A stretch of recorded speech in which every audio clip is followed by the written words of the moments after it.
and cover this Savage Gear bait.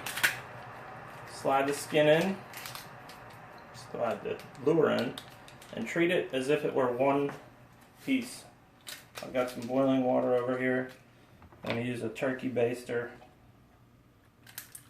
So I'm shrinking it over the joint as if there were no joint. I've got a new razor. Cut down through the seams.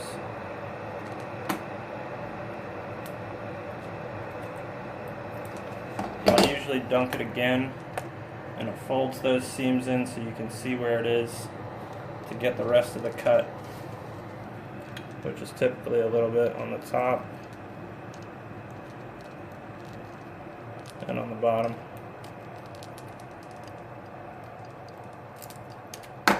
Make sure that it's working properly, dunk it back in, and it'll fold over the edges so that you don't have any flapping of the skin.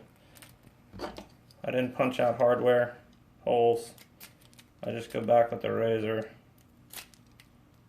trim those off,